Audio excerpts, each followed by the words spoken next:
আমি কসম খাচ্ছি 10 রাতের। অধিকাংশ মুফাসসিরের মতে এই 10 রাত দ্বারা উদ্দেশ্য হচ্ছে জিলহজ মাসের প্রথম 10 রাত। কেউ কেউ মত দিয়েছেন রমাদানুল মুবারকের শেষ 10 রাত, তবে অধিকাংশের মতই হলো জিলহজ মাসের প্রথম 10 রাত। তা আল্লাহ তাআলা যেই জিনিসের কসম খান সেটা মর্যাদাপূর্ণ মহিমান্বিত হলেই কেবল তার দ্বারা কসম খাওয়া আল্লাহর শানের সঙ্গে সামঞ্জস্যপূর্ণ হয়। যেহেতু আল্লাহ তাআলা এই 10 রাতের কসম খেয়েছেন, এজন্য সর্বযুগেই মুসলমানরা এই 10 রাতকে ইবাদতের বিশেষ একটা সময় হিসাবে গণ্য করে এসেছে। যারা আল্লাহ তাআলা সন্তুষ্টি অর্জন করতে চায় তারা বিশেষভাবে চেষ্টায় থাকে বছরের ফজিলতপূর্ণ কিছু দিবস ও রজনী, যেগুলোতে অল্প আমল করেই আল্লাহ তাআলার অধিক সন্তুষ্টি হাসিল করা সম্ভব, সেগুলো যাতে কোনোভাবে হাতছাড়া না হয়ে যায়। 10 রাত দিন হয় 9টা, 9 দিনের রোজা আর 10 রাতের ইবাদত, পুরোটাই ফজিলতপূর্ণ। কারণ 10 দিন রোজা পূরণ করা যায় না, এই কারণে 10 নম্বর দিনে তো কোরবানি করতে হয়, ঈদের দিন, সেদিন তো রোজা রাখা হারাম। এ কারণে রোজা হবে 9টা, ইবাদত হবে 10 রাত। আজকাল তো মানুষ, অন্যান্য দেশের খবর জানি না, বাংলাদেশে আরাফার রোজা কবে হবে এটা নিয়ে তো বিশাল মারপিট চলে। কেউ কেউ বলে 8ই জিলহজ, কেউ বলে 9ই জিলহজ, এগুলো নিয়ে বিশাল তর্কাতর্কি। আমাদের দেশের বিবেচনায় ইবলিস এবং শয়তানের বড় একটা সফলতা হলো ইবাদতের মৌসুমগুলোকে মুসলমান ইবাদতের কাজে না লাগিয়ে যেন বিতর্কের কাজে লাগায়, এই পরিবেশটা খুব ভালো করে সে তৈরি করে দিতে সক্ষম হয়েছে। রমাদান আসবে, মানুষ ইবাদত বন্দেগী করবে কোত্থেকে? দেখবেন শুরু হয়ে গেছে ইখতিলাফ আর ইখতিলাফ। চাঁদ, কোন চাঁদ বিবেচনা করা হবে, লোকাল মুন না গ্লোবাল মুন? সারা দুনিয়া কি একই দিনে চাঁদ দেখে রোজা আর ঈদ করবে, নাকি প্রত্যেকে উদয়স্থলের ভিন্নতা বিবেচনা করে তার অঞ্চলে যেই সময় চাঁদ উঠে সেটাকে দেখে সে ব্যক্তি রমজান এবং ঈদ পালন করবে? একইভাবে তারাবি 8 রাকাত পড়বে না 20 রাকাত পড়বে? এগুলো নিয়ে প্রতিটা বছর এত এনার্জি যে কোথায় পায় পাবলিক আল্লাহ ভালো জানে। প্রতিটা বছর এগুলো নিয়ে সেই পরিমাণ মারপিট চলতেই থাকে। এত বছর পার হয় কিন্তু কারো ক্লান্তি আসে না। একইভাবে ঈদ চলে এসেছে, এখনো এই কিছু বিষয় নিয়ে চলবে মারপিট। তার মধ্যে অন্যতম হলো যে আরাফার রোজা কবে হবে, 8 হবে না 9 হবে? আরে রাখেন আপনি 8 আর 9, আপনার তো উচিত ছিল, যদি আসলে আপনি আল্লাহ সন্তুষ্টি চান আর আপনার জীবন এবং আয়ু যে কত কম এটা যদি আপনার মাথায় থাকে, আপনার তো দরকার ছিল 9 দিনের 9টা দিনকেই কাজে লাগান। তাহলে তো আর বিতর্কের মধ্যে আপনাকে পড়তেই হচ্ছে না। 8-এ যাবো না 9-এ যাবো, কোন দিন রাখলে আরাফার সওয়াব পাবো? রাখবেন আপনি 9টা। আরাফা এখন যেদিনই হোক অটোই তো আপনি পাবেন, কোনো বিতর্ককারীর বিতর্কই তো আর আপনাকে ছুঁতে পারবে না। তাহলে এই যে সময়টা আসছে কোরবানির সময়, হজের সময়, এই সময়টা অনেক কারণেই গুরুত্বপূর্ণ। বছরের এই সময় এসে মুমিনরা বিশেষভাবে আল্লাহ তাআলার জন্য এমন কিছু ত্যাগ, এমন কিছু কোরবানির নজরানা পেশ করে একমাত্র বিশ্বাসীদের জন্য এবং আল্লাহর প্রতি সমর্পিত বান্দাদের জন্যই যা সম্ভব। উদাহরণস্বরূপ, একটা ঘরকে মাঝখানে রেখে চারদিকে প্রদক্ষিণ করছে আর করছে, তার কাছে সুন্দর সুন্দর কাপড় থাকার পরও, সেলাইওয়ালা পোশাক থাকার পরও, সেলাইহীন সাদা পোশাক পরিধান করে পাগলের মতো শুধু চক্কর খাচ্ছে আর খাচ্ছে। দুনিয়ার কাফের মুশরিকরা দেখলে পেরেশান হয়ে যাবে, এদের হয়েছেটা কি? মাথায় কি এদের সমস্যা হয়েছে? কি পাবে একটা ঘরকে কেন্দ্র করে যদি এভাবে বারবার চক্কর খায় আর প্রদক্ষিণ করে? এটা তো এক ধরনের কুসংস্কার এবং কুসংস্কৃতি হবে। একইভাবে একবার সাফা থেকে মারোয়ায়, একবার মারোয়া থেকে সাফায় সে পাগলের মতো ছোটাছুটি করছে, যেটাকে সাই নামে আমরা চিনে থাকি। এটা নিয়ে অবাক হবে। বুঝলাম আম্মা হাজরা আলাইহিস সালাম তিনি বিপদে পড়েছিলেন, সন্তানের জন্য পানির প্রয়োজন ছিল, তিনি পানি পাচ্ছিলেন না। একবার যাচ্ছিলেন সাফায়, একবার যাচ্ছিলেন মারওয়ায়, এক পাহাড় থেকে আরেক পাহাড়ে ছোটাছুটি করছিলেন। কিন্তু এখন কি সৌদি আরবে পানির অভাব? এখন কেন একবার এখানে যেতে হবে, একবার ওখানে যেতে হবে? এই পাগলামির দরকারটা কি? এত সুন্দর সুন্দর রিসোর্ট থাকার পর, হোটেল থাকার পর কেন, কি দরকার পড়েছে সে আরাফার ময়দানে, মুজদালিফার ময়দানে তাঁবুটা নিয়ে তারা সেখানে পড়ে থাকবে? সারাদিন রোদের মধ্যে একটা মাঠে বসে থাকবে, কারো মাথার উপর ছাতা আছে, কারো তো তাও নাই, রোদের মধ্যে পড়তে থাকবে। আর সেখানে বসে আল্লাহ তাআলার কাছে চাইতে হবে। কেন এসি রুমে বসে চাইলে কি আল্লাহ তাআলা শুনবেন না? এরকম বিভিন্ন প্রশ্ন অবিশ্বাসীদের অন্তরে দানা বাঁধতে পারে, কিন্তু যারা বিশ্বাসী, যারা ইসলাম গ্রহণ করেছে, ইসলাম মানেই হলো নিজেকে সঁপে দেওয়া, যারা নিজেকে সঁপতে পেরেছে রবের সামনে, রবের বিধানের সামনে, যারা তার আনুগত্যকে সন্তুষ্ট চিত্তে বরণ করে নিয়েছে, তাদের কাছে এগুলো কোনোটাই কোনো প্রশ্নের কারণ হবে না। কারণ তারা জানে আসল উদ্দেশ্য হলো আল্লাহ আমাকে পরীক্ষা করতে চান, ভালোবাসাটা দেখতে চান যে তার ভালোবাসা কোন স্তরে আছে, তার ভালোবাসার জন্য আমি কতটুকু নিজেকে উৎসর্গ করতে পারছি, এটাই শুধু আল্লাহ যাচাই করতে চান। তার ভালোবাসার জন্য নিজের জীবন বিলিয়ে দেওয়াই তো তুচ্ছ। সেখানে 10,000, 20,000 আর 50,000 খরচ করে একটা পশু কোরবানি করে, এটা তো নিতান্তই তুচ্ছ ব্যাপার। আল্লাহ যদি এখন বলেন যে বান্দা তুমি নিজেই নিজেকে কোরবান করে দাও, যদি আসলেই তার অন্তরে আল্লাহর ভালোবাসা থাকে, সে লাব্বাইক ইয়া আল্লাহ লাব্বাইক, লাব্বাইক আল্লাহুম্মা লাব্বাইক বলতে বলতে নিজেই নিজেকে হাসি মুখে কোরবান করে দিবে। আজ তো আপনারা কোরবানি করেন গরু, ছাগল আর উট, কিন্তু এই কোরবানির ইতিহাস যার থেকে এসেছে, সেই ইব্রাহিম আলা নবীনা আলাইহিস সালামকে তো কোনো উটও জবাই করতে বলা হয় নাই, না কোনো গরু আর না কোনো ছাগল। তাকে তো বলা হয়েছিল নিজের নিষ্পাপ শিশু, ছোট্ট একটা শিশু, যার জীবনে কোনো পাপ নাই, যার জীবনে কোনো কলঙ্ক নাই, যার জীবনে, যার চরিত্রে কোনো দাগ নাই, সেই মানুষটাকে ধরে কোরবান করে দিতে হবে। আদেশ আসলে আল্লাহর পক্ষ থেকে। ইবলিসের মতো যুক্তি ছুড়ে দেন নাই যে আল্লাহ ছেলে আমার, অপরাধ কি তার, কেন তাকে কোরবানি করব আমি? তুমি তো ইনসাফ শিখিয়েছ, তুমি তো ইহসান শিখিয়েছ, তুমি তো জুলুম শিক্ষা দাও নাই, এরকম জুলুমের আদেশ কিভাবে তুমি আমাকে করছো? কোনো প্রশ্ন ছুড়ে দেন নাই, যেহেতু নিশ্চিত হতে পেরেছেন যে এই আদেশ সরাসরি আল্লাহর পক্ষ থেকে এসেছে, এটা ওহির বিধান। সুতরাং প্রশ্ন ছাড়াই তিনি আনুগত্য বরণ করে নিয়েছেন, ছেলেকে নিয়ে চলে গিয়েছেন ময়দানে। মাঝখানে শয়তান বারবার চেষ্টা করেছে বাধা দেওয়ার, বিভিন্ন রূপে এসে তাকে ভুল বুঝ দেওয়ার।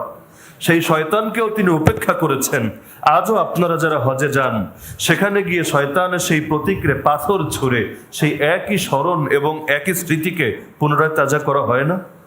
এমন না যে সেই পিলারের মধ্যে শয়তান বসে আছে, আপনি পাথর ছুঁড়ে মারলে, কঙ্কর ছুঁড়ে মারলে শয়তান গায়ে ব্যথা পাবে, বিষয়টা এরকম না।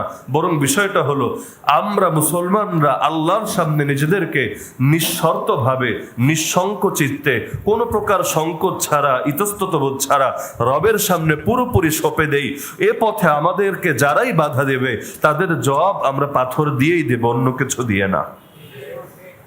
তো উদ্দেশ্য এটা না যে শয়তান সেখানে দণ্ডায়মান আছে। কোনো কোনো গ্রামগঞ্জের লোক অনেক সময় আবেগে চলে আসে সেই জায়গায় গিয়ে, তারা কোত্থেকে বড় সড়ো একটা ইট পাথর সংগ্রহ করে এটাকে মারতে থাকে। কেউ তো পায়ের জোতা খুলে তারপর সেটার দিকে মারতে থাকে। ভাবটা এমন, শয়তান সারা জীবনে অনেক জ্বালাইছোস, আজকে তোরে পাইছি, আজকে কি আর তোরে ছাড়মু, আজকে তোরে জোতার বাড়ি দিব। কিন্তু উদ্দেশ্য তো শয়তান সেখানে দণ্ডায়মান আর তাকে পেটানো না, বরং উদ্দেশ্য হলো একটা প্রতীকী কাজ, প্রতীকী আনুগত্য প্রকাশ করা, যে আল্লাহর সামনে আমরা কোনো ওয়াসওয়াসা দানকারীর ওয়াসওয়াসা, কোনো কুমন্ত্রণা এবং প্ররোচনা দানকারীর কুমন্ত্রণাকে আমরা পরোয়া করি না। মনের মধ্যে যাই আসুক, শয়তান কুমন্ত্রণা যাই দেখ, কিন্তু রবের পক্ষ থেকে আদেশ চলে আসার পর আমরা এক মুহূর্ত বিলম্ব করি না। যুক্তিতে ধরলেও মানি, না ধরলেও মানি, বুঝলেও মানি, না বুঝলেও মানি। আল্লাহ তাআলার সামনে বান্দা অনেক কিছু না বুঝে তারপরও সেটার আনুগত্য করবে, এটাই হলো প্রকৃত বন্দেগী। এ কারণে আল্লাহ নিজেই বহু কিছু অস্পষ্ট রেখে দিয়েছেন, চাইলে স্পষ্ট করতে পারতেন, কারণ তিনি সর্ববিষয়ে পরিপূর্ণ ক্ষমতাবান। স্পষ্ট করেন নাই কেন? তিনি আপনাকে যাচাই করতে চান, আপনি কি নিজের বিবেকের পূজা করেন, নিজের যুক্তির পূজা করেন, নিজের লজিকের পূজা করেন, না রব্বুল আলামিন আল্লাহর বন্দেগী করেন? তাকদীর কাকে বলে পুরোপুরি স্পষ্ট করেন নাই, কিন্তু ঈমানের মূল 6টা নীতির মধ্যে একটা নীতিকে বানিয়ে দিয়েছেন, ওয়াল কদরি খাইরিহি ওয়া শাররিহি মিনাল্লাহি তাআলা। ঈমান আনতে হবে তাকদীরের উপর, ভাগ্যলিপির উপর। ভালো হোক আর মন্দ হোক, সব কিছু আল্লাহর পক্ষ থেকে ফয়সালাকৃত। এই বিশ্বাস প্রতিটা মুমিনের অন্তরে রাখতে হবে। একদিকে এটাকে ঈমানের 6 মূলনীতির এক মূলনীতি বানানো হয়েছে, আরেকদিকে পুরোপুরি স্পষ্ট করা হয় নাই। এমনকি যারা আল্লাহর এই অস্পষ্টতাকে উপেক্ষা করে নিজেদের তরফ থেকে স্পষ্ট স্পষ্ট করতে চেয়েছে। ইতিহাস তাদের কাউকে জাবরিয়া নামে, তাদের কাউকে কাদরিয়া নামে, গোমরা ফেরকা নামে চিনে থাকে, কারণ আল্লাহ রেখেছেন অস্পষ্ট। আর সেটাকে স্পষ্ট করতে গিয়ে এমন ব্যাখ্যা দিচ্ছে যেই ব্যাখ্যা না কোরআনের সাথে মিলে, না হাদিসের সাথে মিলে, না সাহাবায়ে কেরামের আদর্শের সাথে মিলে, বরং যেটা নবোদ্ভাবিত, যেটা তাদের বিবেক থেকে উচ্চারিত। আল্লাহ তাআলা যেটাকে গায়েব রেখেছেন সেটাকে নিজের বিবেক দিয়ে তো উদ্ঘাটন করা সম্ভব না। একইভাবে কোরআন দিলেন হেদায়েতের জন্য। আরে হেদায়েত তো তখন হবে যখন আপনি বুঝতে পারবেন। না বুঝলে আপনি এখান থেকে শিক্ষা গ্রহণ করবেন কিভাবে? আর শিক্ষায় যদি গ্রহণ না করতে পারেন, মানবেন কিভাবে? নাই যদি মানতে পারেন, কোরআনের আলোয় আলোকিত হবেন কিভাবে? আল্লাহ নিজেই কোরআনের পরিচয় দিচ্ছেন। কোথাও বলছেন হুদাল্লিন নাস, সমগ্র বিশ্ব মানবতার জন্য এটা গাইডলাইন। কোথাও বলছেন হুদাল্লিল মুত্তাকিন, যারা আল্লাহকে ভয় করে তাদের জন্য এটা হেদায়াত। কিন্তু কোরআন শুরুই করলেন ভূমিকার পরে যেই প্রথম সূরাটা আসলো সূরাতুল বাকারা, এর প্রথম আয়াতে দিয়ে দিলেন আলিফ লাম মিম, যেটা কেউই বুঝতে সক্ষম না। বান্দার অন্তরে প্রশ্ন আসতে পারে, আল্লাহ এটা হলোটা কি? আমাদেরকে কোরআন দিলা হেদায়েতের জন্য, প্রথম আয়াতে দিয়ে দিলে এমন আয়াত যেটা বুঝতেই পারবো না। আল্লাহ তাআলা এর মধ্য দিয়ে মেসেজ দিতে চান, বান্দা বুঝবি না, তারপর যখন নিশ্চিত হবি এই বিধান আমি তোকে দিয়েছি, অন্য কেউ দেয় নাই, সরাসরি আমার থেকে এসেছে, তারপরও না বুঝেও তুই মানবি। আমি আলিফ লাম মিম মানি, আলিফ লাম মিমের উপর ঈমান রাখি, আলিফ লাম মিমের মধ্যে আল্লাহ কি বলেছেন সেটা নিশ্চিতভাবে বুঝি না, না বুঝি তো কি হয়েছে, তারপরও মানি। আলিফ লাম মিম আল্লাহর বাণী, আলিফ লাম মিম কোরআনের আয়াত। কেউ আলিফ লাম মিমের আলিফকেও যদি অস্বীকার করে, সে আর মুসলমান থাকে না, থাকতে পারে না। তো ইসলাম মানেই হলো নিজেকে সঁপে দিতে হবে, কোনো প্রশ্ন ছড়া যাবে না। প্রশ্ন ছড়া ইবলিসের নিদর্শন, ইবলিসের খাসলত। ইবলিস প্রশ্ন ছুড়ে দেয় রবের বিধানের সামনে, আর মুমিনদের কাজ হলো কোনো প্রশ্ন ছুড়বে না। আব্বা আদম আলাইহিস সালামকে আল্লাহ বললেন, যাও জান্নাত থেকে বের হয়ে যাও। চাইলে যৌক্তিক ভাবেই তিনি এই প্রশ্নটা করতে পারতেন, বাদ দিলাম প্রশ্ন। কৌতূহল, নিজের কৌতূহল প্রকাশ করতে পারতেন রহস্য জানার জন্য। আল্লাহ, আমাকে বানানোর বহুকাল আগেই তুমি ফেরেশতাদেরকে সামনে নিয়ে বলেছিলা আমি পৃথিবীতে আমার প্রতিনিধি বানাতে যাচ্ছি। তার মানে আমাকে বানানোর আগেই তোমার ফয়সালা হলো আমাকে তুমি জান্নাতে রাখবা না, তুমি দুনিয়াতে পাঠাবা। কারণ আমাকে সৃষ্টি করছো দুনিয়াতে তোমার খলিফা হওয়ার জন্য, দুনিয়াতে তোমার খিলাফা বাস্তবায়নের জন্য। তা আমাকে বানানোর আগেই তো তোমার ফয়সালা এটা, তাহলে কি দরকার ছিল কিছুদিনের জন্য জান্নাতে রাখা, এরপর ইবলিসের কুমন্ত্রণায় আমাকে এখান থেকে লজ্জিত করে তারপর বের করা? এটার দরকার কি ছিল? তুমি যদি তৌফিক না দিতা, ইবলিসের কোনো ক্ষমতা ছিল না আমাকে এভাবে প্ররোচনা দেওয়ার। কারণ আল্লাহর শক্তি ছাড়া, আল্লাহর অনুমোদন ছাড়া একটা গাছের পাতাও নড়ে না। ইবলিসের এই ক্ষমতা নাই যে আল্লাহ কাউকে হেদায়েত দিতে চান আর সে আল্লাহর ফয়সালাকে ডিঙ্গিয়ে তারে গোমরা বানাবে, এই ক্ষমতা ইবলিসের নাই। ইবলিস যখন আল্লাহকে চ্যালেঞ্জ দিয়েছিল, আল্লাহ তোমার বান্দাদের সবাইকে আমি জাহান্নামী করে ছাড়বো, কয় দিক থেকে তুমি ঠেকাবা? সামনে থেকে আসবো, পেছন থেকে আসবো, ডান থেকে আসবো, বাম থেকে আসবো, একদিকে বাধা পেলে 10 দিক থেকে তাকে এসে আঁকড়ে ধরবো, তাদেরকে যে কোনো পন্থায় হোক আমি জাহান্নামী করে ছাড়বো, যেহেতু তুমি আমাকে বিভ্রান্ত করেছো। قال رب بما أغويتني لأغوين لهم أجمعين, যেহেতু আমারে তুমি গোমরা বানিয়েছো, ওদের একটারে আমি ছাড়বো না, সবগুলোরে গোমরা বানাবো, প্রতিশোধ আমি নিয়ে নিব। আল্লাহ কি বলেছিলেন? ইল্লা ইবাদাকা মিনহুমুল মুখলাসিন। ইবলিস যে কথা বলেছিল এর জবাবে আল্লাহ এটা জানিয়েছিলেন, দেখ আমার নেককার বান্দা যারা, একনিষ্ঠ বান্দা যারা, তাদের উপর তোর কোনো আধিপত্য চলবে না। ইবলিস নিজেও স্বীকার করে বলেছিল, হা আল্লাহ তোমার একনিষ্ঠ বান্দা যারা তারা বাদে অন্যদের ব্যাপারে বললাম। প্রথমে ঢালাও ভাবেই বলছিল সবাইরে গোমরা করবো, পরে নিজেই ক্লিয়ার করে দিচ্ছে তবে তারা নয় যারা তোমার একনিষ্ঠ বান্দা। কারণ আল্লাহর একনিষ্ঠ বান্দাদের আধ্যাত্মিক শক্তি ইবলিসের অদৃশ্য শক্তির চাইতে অনেক গুণ বেশি। ওমর রাদিয়াল্লাহু তাআলা এক পথ দিয়ে যেতেন, ইবলিস কি সেই পথ দিয়ে যেতে পারতো? কিসের ভয়? ভয়টা কিসের? ইবলিস তো দেখা যাচ্ছে না যে একটা তরবারি দিয়ে কোপ বসিয়ে দিবে আর হাতটা কেটে 2 টুকরা হয়ে যাবে, এই ভয় তো আর নাই। ও তো মানুষের রক্তে রক্তে, রন্ধে রন্ধে, শিরায় শিরায় চলতে পারে, ভয়টা কিসের? আরে মুমিনের আধ্যাত্মিক পাওয়ার আল্লাহ এত বেশি রেখেছেন, যেই শক্তি না ফেরেশতার আছে, না জিনের আছে, আর না ইবলিসের আছে। দেখেন না সমাজে অনেক সময় জিন এসে পেরেশান করে, শয়তান জিন এসে বিভিন্ন মানুষকে, বিশেষ করে নারীদেরকে বিভিন্নভাবে উত্ত্যক্ত করতে থাকে। কিন্তু যখন তাদের সামনে রবের বাণী কোরআন তুলে ধরা হয়, কোরআন তেলাওয়াত করা হয় এবং কোরআন পড়ে তাদের উপর রুকিয়া করা হয়, টিকতে পারে সেই জালেমরা?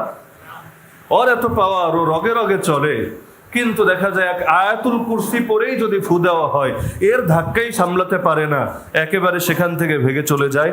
অনেক সময় আর ওর নাম নিশানাও খুঁজে পাওয়া যায় না, অনেক সময় পুরে ছাই হয়ে যায়।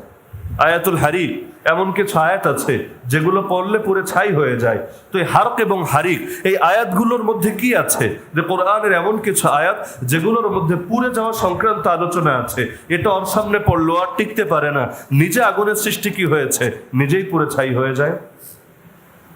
তো বলছিলাম, আদম আলা নবীনা আলাইহিস সালাম চাইলে যৌক্তিক ভাবেই এই কৌতূহল প্রকাশ করতে পারতেন, যেমন ফেরেশতারা করেছিল। ফেরেশতারা আপত্তি করেন, জাস্ট কৌতূহল প্রকাশ করেছিল, আল্লাহ আমরাই তো সর্বদা তোমার ইবাদত করি, তোমার প্রশংসা সহ পবিত্রতা বর্ণনা করি, জিকির করি, তেলাওয়াত করি, নামাজ আদায় করি, তওয়াফ করি, সর্বদা ইবাদতে থাকি। তোমার একটা ইবাদতকে আমরা উপেক্ষা করি না, একটা আদেশকে আমরা লঙ্ঘন করি না। আমরা থাকতে আলাদা জাতির দরকারটা কি? প্রকাশ করেছিল কিনা কৌতূহল? দেখেন, ইবলিসও বলেছিল, কিন্তু ইবলিসের কথা কৌতূহল ছিল না, ইবলিসের কথা ছিল আপত্তি। ফেরেশতারাও প্রশ্ন করেছে, কিন্তু তাদের প্রশ্নটা আপত্তি ছিল না, সেটা ছিল কৌতূহল। কিন্তু আদম আলাইহিস সালামের বৈশিষ্ট্য দেখেন, না করলেন আপত্তি, না প্রকাশ করলেন কৌতূহল। আল্লাহ বললেন জান্নাত থেকে নেমে যাও, এমন অবস্থায় দুনিয়ায় চলে যাও, পরস্পর পরস্পরের শত্রু হয়ে থাকবা। আল্লাহ তাআলার এই বিধান তার সামনে চলে আসলো, সঙ্গে সঙ্গে তিনি চলে আসলেন, আসার জন্য প্রস্তুত হয়ে গেলেন। কোনো আপত্তিও করলেন না, কোনো কৌতূহল প্রকাশ করলেন না। লজিক্যালি যে কথাটা তিনি বলতে পারতেন সেটাও তিনি বললেন না। এর নামই হলো ইসলাম। ইসলাম মানে এটা না যে আল্লাহ তুমি এটা বলবা আমি চিন্তা করব। এই যুগে তো এটা সম্ভব না, এই যুগ অনেক কঠিন যুগ হয়ে গেছে। এই যুগে রাজনীতি করতে চাইলে গণতন্ত্রকে আঁকড়ে ধরতে হবে, ইসলাম দিয়ে চলবে না, রাসূলের তরিকা দিয়ে চলবে না। এই যুগে অর্থনীতি পরিচালনা করতে চাইলে পুঁজিবাদ অথবা সমাজতন্ত্রের পথ ধরতে হবে, রাসূল এবং তার খুলাফায়ে রাশিদিনের সেই 1400 বছর আগের পুরনো অর্থনৈতিক ব্যবস্থা দিয়ে চলবে না। এই যুগে সমাজ চালাতে চাইলে দুনিয়ার বিজ্ঞান, উন্নতি এবং প্রগতির সঙ্গে তাল মিলিয়ে পৃথিবীকে এগিয়ে নিয়ে যেতে চাইলে সেই 1400 বছরের আগের মক্কা এবং মদিনা নামের সেকেলে সমাজকে ফলো করলে চলবে না, বরং ইউরোপ, আমেরিকা, ইসরায়েল, ভারত, চীন ওদেরকে অনুসরণ করতে হবে। এই জাতীয় কথা মুমিনের কথা না ইবলিসের অনুসারীদের কথা? মুমিন সব ক্ষেত্রে শুধু দেখে রবের পক্ষ থেকে এই ব্যাপারে আদেশ আছে কিনা। যদি এমন হয় যে না, রব স্পেসিফিক কোনো আদেশ তাকে দেন নেই, ছাড় দিয়ে রেখেছেন, তুমি চাইলে এরকমও করতে পারো, এরকমও করতে পারো, সেই ক্ষেত্রে সে হয়তো স্বাধীনভাবে কাজ করে। কিন্তু যেখানে স্পেসিফিক ভাবে রবের পক্ষ থেকে আদেশ আছে, সেখানে মুসলমান কোনো প্রশ্ন করে না, কোনো কৌতূহল প্রকাশ করে না। সর্বোচ্চ জানতে চাইলে নিজের অন্তরকে প্রশান্ত করার জন্য জানতে চায়, কিন্তু সংশয়ের কারণে জানতে চায় না। ইব্রাহিম আলাইহিস সালাম আল্লাহকে বলেছিলেন, হে আল্লাহ আমারে দেখান মৃতকে কিভাবে জীবিত করবেন। আল্লাহ বললেন, ইব্রাহিম তুমি কি ঈমান রাখো না? সূরা বাকারার আয়াত। তিনি বললেন, বালা ওয়ালাকিন লিয়াতমাইন্না কলবি, অবশ্যই হে আমার রব, কেন ঈমান রাখবো না আপনার উপর? আপনার সবকিছুর উপরই তো আমি ঈমান রাখি, তবে আমার অন্তর যাতে আরেকটু প্রশান্ত হয় এজন্য আমি সচক্ষে দেখতে চাচ্ছি। কারণ বিশ্বাসের অনেকগুলো ভাগ আছে। 1 নম্বর ভাগ হলো ইলমুল ইয়াকিন, অর্থাৎ সুনিশ্চিত জ্ঞানকে কাজে লাগিয়ে আমি সুনিশ্চিত বিশ্বাস লালন করছি। দ্বিতীয়টা হলো আইনুল ইয়াকিন, চাক্ষুষ দেখে আমি বিশ্বাস লালন করছি। যেমন জান্নাতের বিশ্বাস আমরা লালন করি, এটা জ্ঞান ভিত্তিক, কিন্তু যেদিন চোখের সামনে জান্নাত দেখব সেদিন বিশ্বাসটা বাড়বে না কমবে? বাড়বে। কিন্তু এমন না যে আগে আমাদের সংশয় ছিল, সন্দেহ ছিল, চোখে দেখার পর সংশয় দূর হয়েছে, বিষয়টা এরকম না। আগে সুনিশ্চিত জ্ঞান ছিল, এখন সুনিশ্চিত চাক্ষুষ প্রমাণ অর্জন হয়েছে। ইব্রাহিম আলাইহিস সালাম এই কথাটাই বলছেন, আল্লাহ সুনিশ্চিত জ্ঞান আমার আছে, অন্তরে কোনো সন্দেহ নেই, আকীদা ক্লিয়ার, কিন্তু চোখে দেখে আমি আমার আকীদাকে আরো মজবুত করতে চাচ্ছি, যাতে করে আমার ঈমান আরো বেশি প্রসারিত হয়, উম্মতের সামনে যেন আরো বেশি মজবুতির সাথে আমি দাওয়াত দিতে পারি।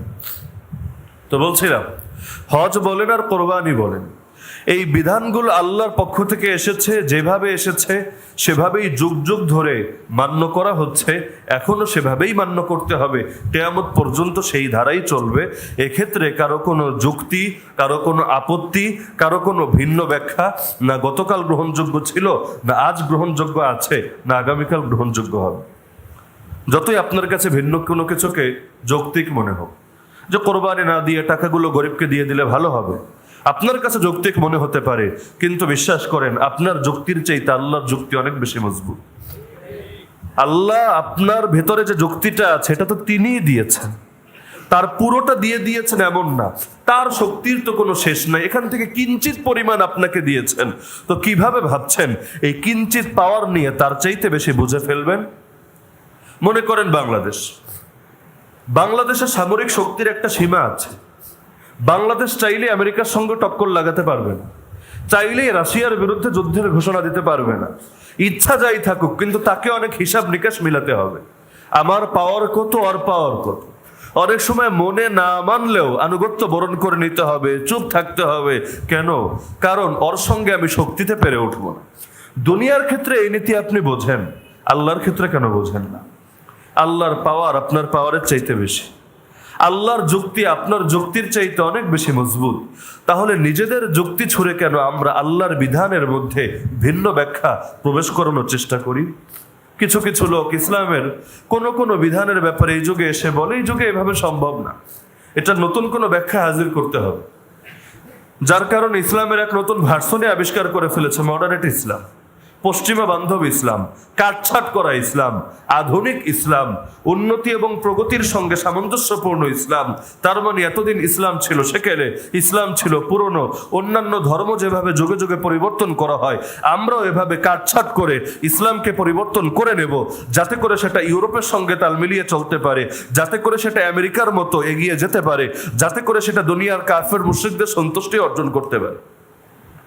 অথচ আমার আল্লাহ কোরআনে স্পষ্ট বলে দিয়েছেন, সূরাতুল বাকারা সর্বশেষ আয়াত, লা ইউকাল্লিফুল্লাহু নাফসান ইল্লা উসআহা। আল্লাহ সাধ্যের বাইরে কাউকে কোনো বোঝা চাপিয়ে দেন না। সুতরাং যেই আদেশ আল্লাহ আপনাকে দিয়েছেন সেটা কখনোই আপনার সাধ্যের বাইরে না। একদিকে আপনি বলবেন এই বিধানটা আমার উপর ফরজ, আরেকদিকে বলবেন এটা অসম্ভব। যদি এটা বলেন, কোরআনের এই আয়াতকে আপনি অস্বীকার করে ফেলেছেন। কারণ আল্লাহ আপনার উপর সেই বোঝাই চাপিয়ে দিবেন যেটা আপনার জন্য শুধু সম্ভবই না, বরং সহজ। দলিল, কোরআনুল কারীমে সূরা হজের সর্বশেষ আয়াতে আল্লাহ বলেন, ওয়ামা জাআলা আলাইকুম ফিদ-দীন মিন হারাজ। তিনি ইসলামের মধ্যে তোমাদের জন্য জটিল কোনো কিছু রাখেন নাই। হজও জটিল না, কোরবানিও জটিল না, জিহাদও জটিল না, ইসলামী শরিয়াও জটিল না, ইসলামী আইনও জটিল না, ইসলামী শাসনও জটিল না, ইসলামী অর্থনীতিও জটিল না, ইসলামী বিচার ব্যবস্থাও জটিল না, বরং সবই সহজ। কার কথা এটা? আপনি বলবেন না এটা জটিল, এটা কঠিন, এটা দুরূহ, এটা অসম্ভব, এটা কঠিন। যদি এটা বলেন আয়াতের উপর ঈমান আছে, তখন এটা প্রশ্ন দাঁড়াবে, কে অধিক সত্যবাদী, আপনি না আল্লাহ? কোরআনে তো আল্লাহ বলেছেন, ওয়ামান আসদাকু মিনাল্লাহি কিলা ওয়ামান আসদাকু মিনাল্লাহি হাদিসা। কে আছো যে আল্লাহর চাইতে অধিক সত্যবাদী? দেখতে চাই তোমাকে, কে আছো, দাবি করো যে কে আল্লাহর চাইতে অধিক সত্যবাদী। আছে কেউ? একইভাবে সূরাতুল বাকারায় আরো বলেছেন, ইউরিদুল্লাহু বিকুমুল ইউসরা ওয়ালা ইউরিদু বিকুমুল উসরা। বান্দারা শোনো, আল্লাহ তোমাদের জন্য সহজতা চান, কঠিনতা চান না। তুমি ভাবতে পারো আল্লাহ আমার জন্য কঠিন বিধান দিয়ে ফেলেছেন, কিন্তু বিশ্বাস করো, তোমার মা তোমাকে যতটা ভালোবাসে তার চাইতে শতগুণ না, অজস্র গুণ না, অগণিত গুণ অধিক ভালোবাসেন তোমাকে তোমার আল্লাহ। তোমার মা তোমাকে ভুল বুঝতে পারে, তোমার মা তোমাকে ছেড়ে দিতে পারে, কিন্তু বিশ্বাস করো এরকম লক্ষ কোটি মাকেও যদি এক পাল্লায় রাখা হয়, আমার আল্লাহর 100টা রহমতের মাত্র একটা রহমত সকল সৃষ্টিকে তিনি ভাগ করে দিয়েছেন। সেগুলো থেকেই সামান্য সামান্য নমুনা তোমরা দেখতে পাও, আর 99টা রহমতকেই তিনি জমিয়ে রেখেছেন। কিয়ামতের দিন তোমরা দেখতে পাবা আল্লাহ কতটা দয়াশীল, কতটা মায়াশীল। তো বান্দা, ভেবো না যে ইসলাম তোমাকে কোনো সাধ্যের বাইরের বোঝা চাপিয়ে দিচ্ছে, কঠিন কোনো বিধান আরোপ করছে। এমনকি রাসূল নিজে শিখিয়ে দিচ্ছেন সাহাবীদেরকে, ইয়াসসিরু ওয়ালা তুআসসিরু বাশশিরু ওয়ালা তুনাফফিরু। সাহাবীরা, তোমরা বিভিন্ন জাতির কাছে যাবা, উম্মতের জন্য সহজ করবা, কঠিন করবা না। উম্মতের সুসংবাদ দিবা, ভাগায় দিবা না। ইসলামরে এমন ভাবে উপস্থাপন করবা না যে মানুষ ইসলাম থেকে আরো ভেগে যায়, বরং সহজ করে ইসলামকে উপস্থাপন করবে। এমনকি সহিহ বুখারীতে হাদিস আছে, আদ-দীনু ইউসরুন ওয়া লা ইউশাদ্দা আদ-দীন আহাদুন ইল্লা গালাবাহু ফাসাদ্দিদু ওয়া কারিবু ওয়া আবশিরু ওয়াস্তাঈনু বিল গাদওয়াতি ওয়ার রাওহা ওয়া শাইইন মিন আদ-দুলজা। নিশ্চয়ই দিন সহজ। কেউ যদি দিনের সঙ্গে কুস্তিগিরি খেলে, দিন তার উপর বিজয়ী হয়ে যায়। মানে কি? আল্লাহ তাআলা সবকিছুর একটা লিমিট দিয়েছেন। আপনি নিজের উপর অযথা বেশি বোঝা চাপিয়ে নিলেন। যেমন রাসূলের যুগে এক লোক মন্তব্য করলো, আমি সারা রাত ঘুমাবো না, নামাজ আদায় করবো।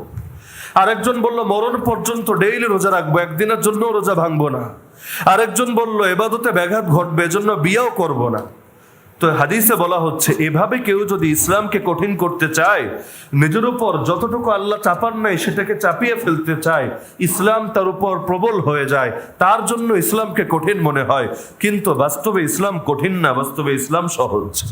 হাদিসের পরের অংশ, সুতরাং তোমরা মধ্যপন্থা গ্রহণ করো এবং তোমরা সুসংবাদ গ্রহণ করো, আর সকালে বিকালে এবং রাতের কিছু অংশে তোমরা আল্লাহর ইবাদত বন্দেগী করো। তো যাই হোক, বলছিলাম এই যে হজের মাস, এই যে কোরবানির মাস, আমাদের প্রত্যেকের উচিত একজন মুসলমান হিসাবে নিজেদের সবকিছু আল্লাহর জন্য সঁপে দেওয়া। বিশেষভাবে আল্লাহর পক্ষ থেকে যখন যে ডাক আসে, সে ডাককে কোনো প্রকার প্রশ্ন ছাড়াই মেনে নেওয়া। দেখেন, আমি ডেইলি 5 ওয়াক্ত না, যদি 50 ওয়াক্ত নামাজও আদায় করি, এমন না আল্লাহর রাজত্ব বেড়ে যাবে। আর সারা জীবনে 1 ওয়াক্ত নামাজও আদায় করি না করি, এমন না যে আমার আল্লাহ দুর্বল হয়ে যাবেন, আল্লাহর ক্ষমতা কমে যাবে। আমি ইসলামের জন্য অনেক কিছু করছি, এমন না আল্লাহর উপর অনুগ্রহ করে ফেলছি। বরং এটা তো আমার উপর আল্লাহর অনুগ্রহ যে তিনি আমার কিছু শ্রমকে ইসলামের জন্য ব্যয় করার তৌফিক দিচ্ছেন।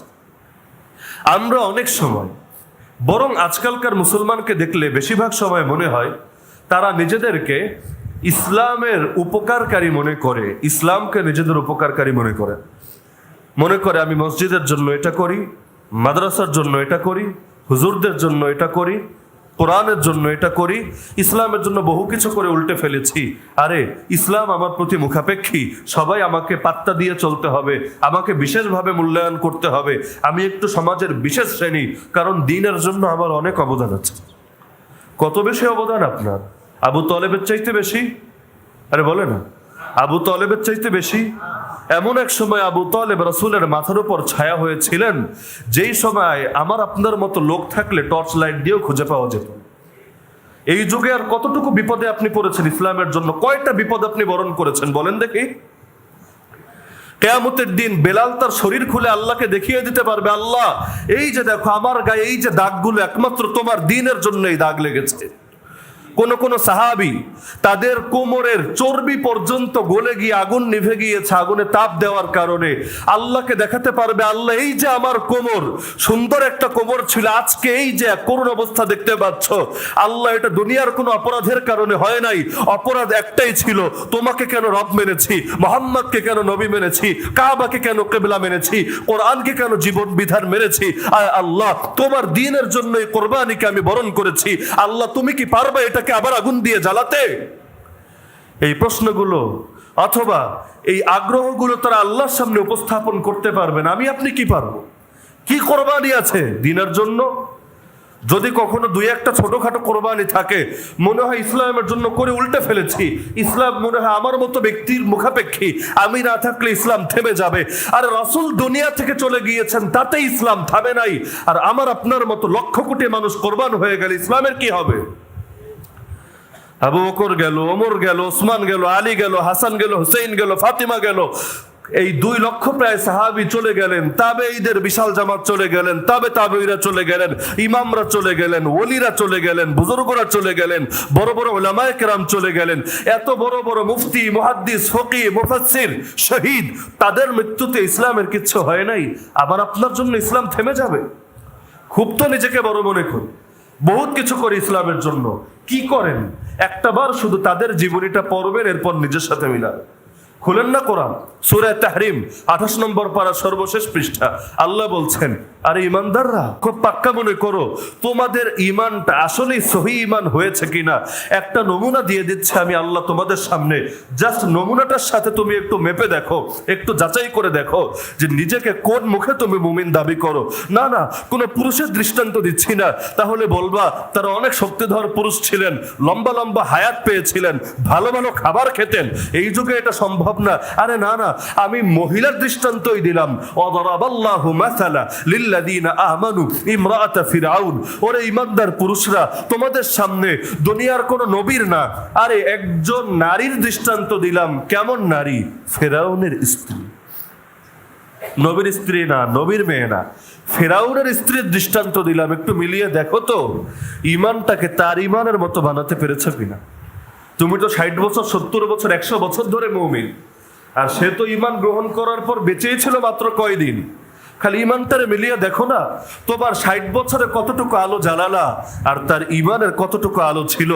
একদিকে তার উপর নির্যাতন আসে, আর একদিকে সে বলে, আল্লাহ রব্বিবনিলি ইনদাকা বাইতান ফিল জান্নাহ। কি করব ফেরাউনের ঘর দিয়ে, কি করব ফেরাউনের প্রাসাদ দিয়ে, কি করব এত দাসীবাদী দিয়ে, কি করব এত স্বর্ণ গয়না দিয়ে, কোনো কিছুর তো কমতি নাই। কিন্তু আল্লাহ, এগুলোর কোনো কিছু আমার দরকার নাই, আমার শুধু দরকার তোমার কাছে জান্নাতে আমার জন্য একটা ঘর বানিয়ে দাও। ওয়ানাজ্জিনি মিন ফিরআউনা ওয়া আমালিহি ওয়ানাজ্জিনি মিনাল কওমিজ জালিমিন। এই ফিরআউনের সঙ্গে আর থাকতে চাই না। জালেমের সঙ্গে থাকার মানে হলো জালেমের জুলুমকে সহযোগিতা করা। আমি জালেমের সাপোর্টার হিসেবে বাঁচতে চাই না। আয় আল্লাহ, ফিরআউন থেকে আমারে মুক্তি দাও, ফিরআউনের কাজকর্ম থেকে মুক্তি দাও, জালেম সম্প্রদায় থেকে মুক্তি দাও। আমি আর দুনিয়া চাই না, আমি আখিরাতে তোমার কাছে শুধু একটা ঘর চাই। আল্লাহ বলেন, তার ঈমানের সাথে একটু ঈমানটারে মিলিয়ে দেখো। চিন্তা করেন না সেই জাদুঘরদের কথা। ফেরাউন যাদেরকে বিভিন্ন দেশ থেকে, বিভিন্ন শহর থেকে বেছে বেছে এনেছিল, এবং যাদেরকে বলেছিল যদি আজকে মুসারে হারাতে পারো আমার নৈকট্য পেয়ে যাবা। টাকা কত পাবে, বাড়ি গাড়ি কি পাবে কিচ্ছু বলে নাই, বলেছে আমার নৈকট্য পেয়ে যাবা। কারণ পাওয়ারও হলো বড় জিনিস। টাকা পয়সার চাইতে দামি জিনিস হলো পাওয়ার। আপনাকে কোন দলের সভাপতি বানিয়ে দিল, পাওয়ার দিল না, এই সভাপতি অর্থহীন। কিন্তু আপনার কোনো পদ নাই, কেউ আপনার চেনে না, থাকেন নেপথ্যে দৃষ্টির আড়ালে, কিন্তু হাতে পাওয়ার আছে, সবাই আপনাকে ভয় পায়, এটাই তো আসল ক্ষমতা। ফেরাউন বলেছিল কয়টা গাড়ি দিবে, কয়টা বাড়ি, এগুলো কোনো চুক্তি করে নাই। বলেছে তোমরা আমার নৈকট্য প্রাপ্ত হয়ে যাবা, আর শাসকরে পেয়ে যাওয়া মানে পুরো দেশ পেয়ে যাওয়া। বিনিময়ে কি হলো? মুসা আলাইহিস সালামের মুজিজা দেখলেন, ঈমান গ্রহণ করলেন, এখনো একক তো নামাজ পড়েন নাই, একদিন রোজা রাখেন নাই, এখনো দিনের জন্য কোনো খিদমত আঞ্জাম দেন নাই, নও মুসলিম, একেবারেই নও মুসলিম, ইসলামের শিক্ষাও হাসিল করেন নাই, না ইলম, না আমল, না দাওয়াত, না জিহাদ, না তাবলীগ, না পীর মুরিদি, কিচ্ছু নাই, খালি ইসলাম গ্রহণ করেছেন।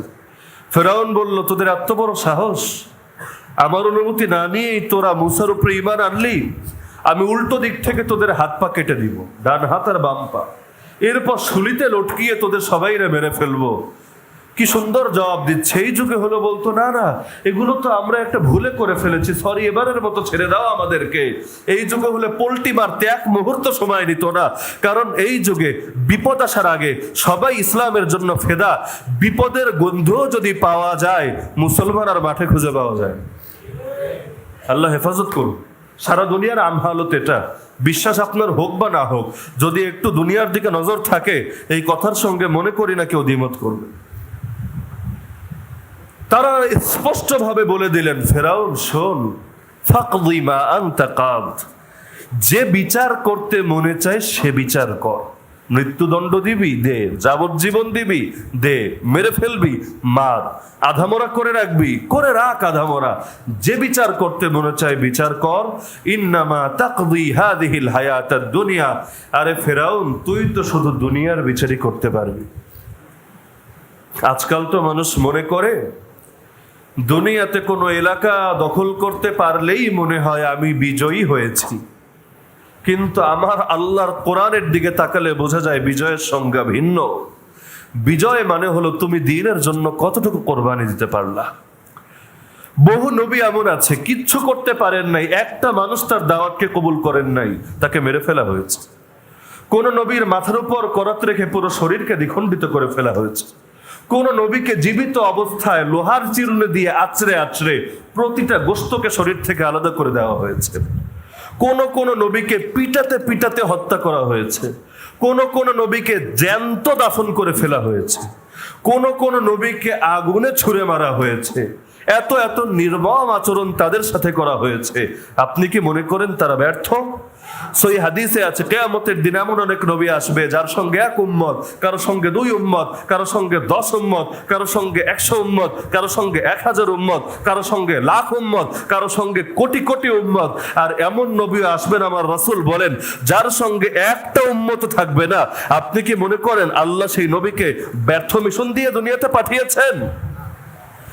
আরে পুঁজিবাদের দৃষ্টিতে, দুনিয়ার বস্তুবাদের দৃষ্টিতে সফলতার ব্যর্থতার সংজ্ঞা ভিন্ন হতে পারে, আবার আল্লাহর দৃষ্টিতে সফলতার ব্যর্থতার সংজ্ঞা সম্পূর্ণ ভিন্ন। না হলে আল্লাহ বলতেন যারা বিজয়ী তোমরা তাদেরকেই মনে করবা, তারাই আসল জিন্দা। কিন্তু আমার আল্লাহ বলেন না, যারা আল্লাহর পথে শহীদ হবে তাদেরকে মনে করবা তারা অমর, তারা চিরজীবিত। তোমরা কেউ অমর না, তোমরা সবাই মরা। এমনকি আল্লাহ অনেকে বলেছেন ইন্নাকা লা তুসমিউল মাউতা, ওরা জিন্দা থেকেও মুর্দা, মানে দেখতে শুনতে জীবিত মনে হয়, কিন্তু যেহেতু ওদের অন্তর মরা সুতরাং আসলে ওরা মরা, ওরা জীবিত না।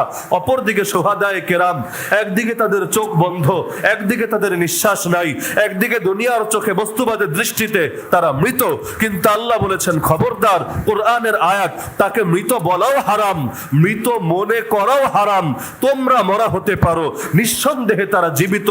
শুধু জীবিতই না, রবের পক্ষ থেকে তাদেরকে নিয়মিত রিজিক দেওয়া হয়। তুমি আর কি খাও, কত উত্তম রিজিক খাও, তোমার চাইতে অনেক উত্তম রিজিক তারা সর্বদা খেতে থাকে। দুনিয়ার দৃষ্টি আলাদা, রবের দৃষ্টি আলাদা। আসহাবুল উখদুদের সেই বালকের কথা বহুবার বলেছি, তাকে হত্যা করা হয়েছে। এর আগ পর্যন্ত একটা লোকও সমাজের মধ্যে এমন কোন লোকরে সে নিজের ধর্মে আনতে পারে নাই যে তার ধর্মকে প্রচার করে দিবে। সেই সময় দুনিয়াতে ইসলাম আসে নাই, ঈসা আলাইহিস সালামের ধর্ম ছিল। সেই বাচ্চারে হত্যা করে ফেলা হয়েছে। দুনিয়ার চোখে সে তো ব্যর্থ, কিচ্ছুই করে যেতে পারে নাই। আল্লাহর দৃষ্টিতে সে মোটেও ব্যর্থ না, কারণ কোরআনে আল্লাহ বলছেন যালিকাল ফাজুল কাবীর, সূরা বুরুজের আয়াত, এটাই হলো মহা সফলতা।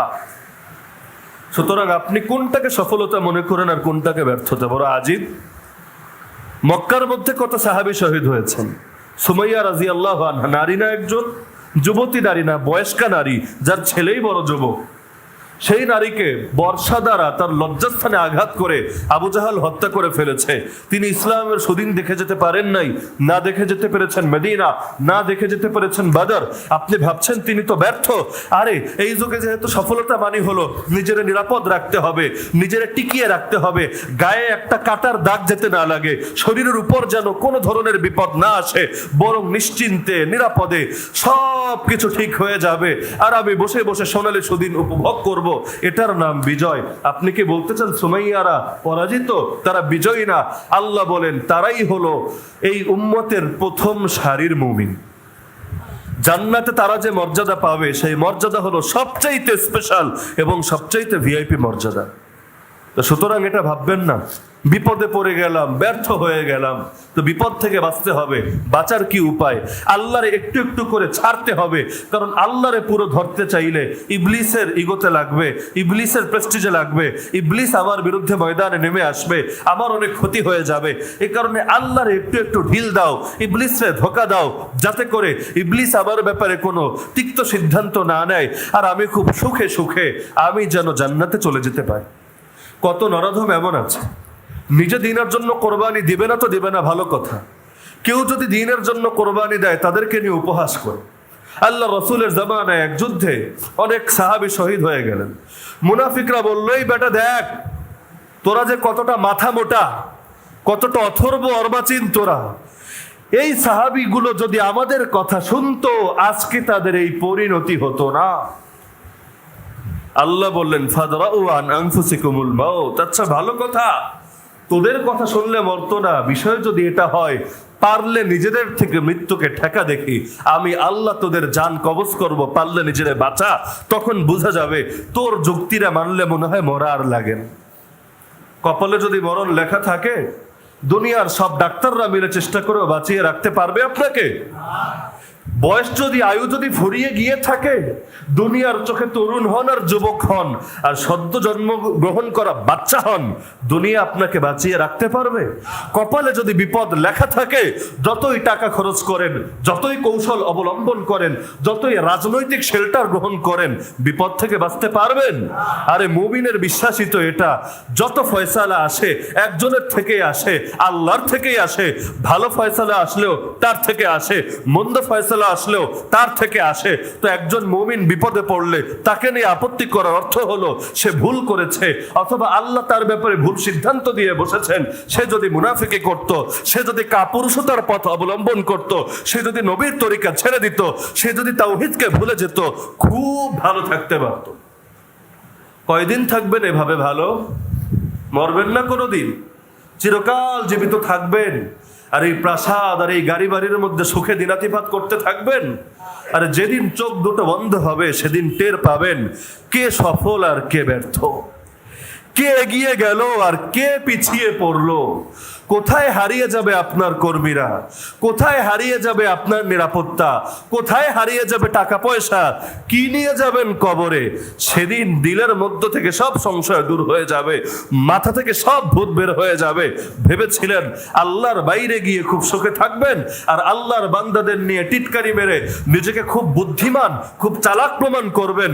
আরে বুদ্ধিমান সে, আল কাইয়িসু মান দানা নাফসাহু ওয়া আমিলা লিমা বাদাল মাউত। সেই হাদিস, আল্লাহর নবী বলেন, বুদ্ধিমান যদি দুনিয়াতে থাকে একমাত্র সে আছে যে নিজেই নিজের হিসাব নেয় আল্লাহ হিসাব নেওয়ার আগে, আর যে দুনিয়ার জন্য না, মরার পরে জীবনের জন্য কাজ করে, সেই হলো বুদ্ধিমান।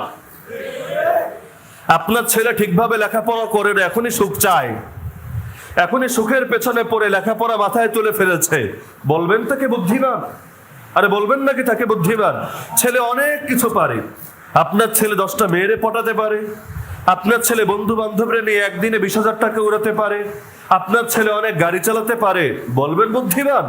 আপনি বলবেন আরে ওর ভবিষ্যৎ তো অন্ধকার, যখন কষ্ট করার তখন কষ্ট করে না। আরে ফসলের সময় যদি ফসল না লাগাও, তাহলে মৌসুমে তুমি ফসল ঘরে তুলবা কিভাবে? আগে তো বীজ লাগাতে হবে, তারপর না ঘরে ফসল আনার আশা করতে হবে। কষ্ট করার সময় তো দুনিয়া, দুনিয়াতেই সুখ করে, দুনিয়াতেই নিরাপদ থেকে খুব তো ভালো থাকবেন। যখন ফসল উঠানোর মৌসুম আসবে, ফসল কোত্থেকে পাবে? জমিনে বীজ তো লাগান নাই, ফসল আসবে কোত্থেকে?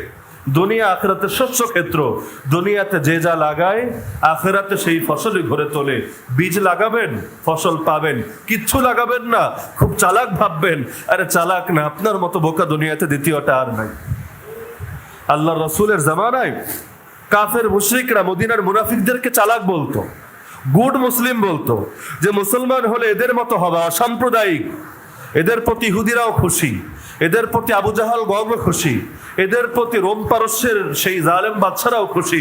মুসলমান হলে এমন হবা আবু বকরের মতো, ওমরের মতো, ওসমানের মতো, আলীর মতো, রাসূলের মতো এরকম সাম্প্রদায়িক, এরকম প্রান্তিক, এরকম সেকেলেবর সম্পন্ন, এরকম সম্প্রদায়ের মধ্যে বিচ্ছিন্নতা সৃষ্টিকারী, এরকম উগ্রবাদী হওয়া যাবে না।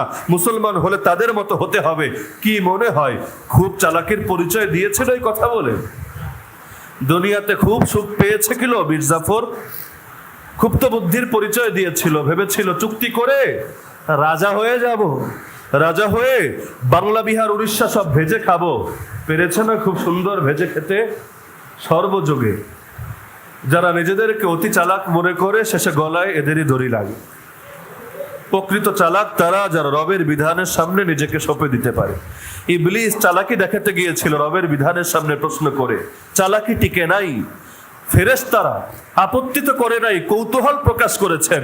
আর আদম আলাইহিস সালাম কৌতূহল প্রকাশ করেন নাই। আল্লাহ বের হয়ে যেতে বলেছো, আরে জান্নাত কেন?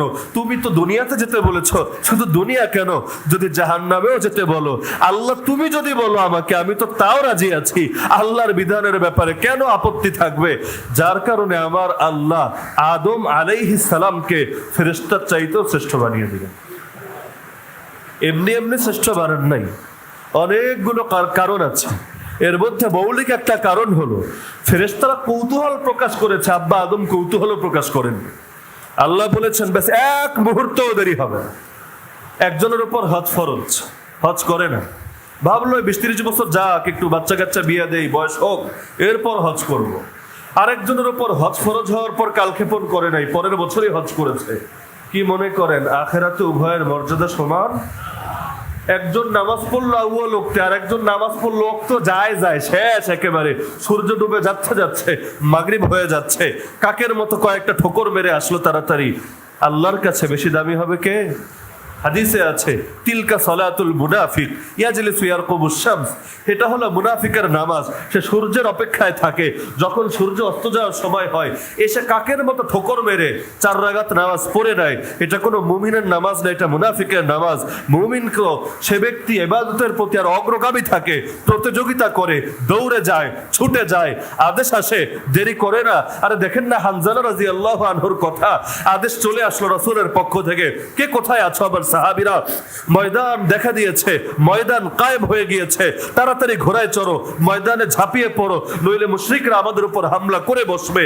আরে স্ত্রীর সাথে মেলামেশা করেছেন, গোসল করতে আর কয় মিনিট লাগে? তাড়াহুড়ো করেও তো গোসল করতে পারেন যে সাবান টাবান মাখবো না, খালি ফরজ গোসলটা ছেড়ে ফেলবো।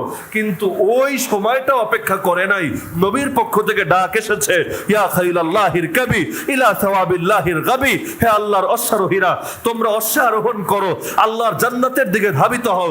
সঙ্গে সঙ্গে দরজার দিকে ছুটতে শুরু করেছেন। পেছন থেকে স্ত্রী ডাক দিয়ে বসেছেন, স্বামী আমার একটু শুনুন। কিন্তু স্বামী ফরজ গোসলের জন্য অপেক্ষা করে নেই, আর বউয়ের ডাক শুনবে? তরবারি হাতে নিয়ে ঠিকই এগিয়ে যাচ্ছে দরজার দিকে। স্ত্রী আবার ডাক দেয়, স্বামী তাকায় না, আবার ডাক দেয়, স্বামী তাকায় না। শেষে বলে, যা বলার বলে ফেলো, আমি হানজালা আর ফিরবো না। ভেবেছে স্ত্রী আবার তাকে বাহুবন্ধনে আবদ্ধ করতে চাইবে, শেষ মুহূর্তে আরো কিছু আবেগে তাকে জড়িয়ে ফেলবে, তার জন্য পিছু টানের কারণ হবে।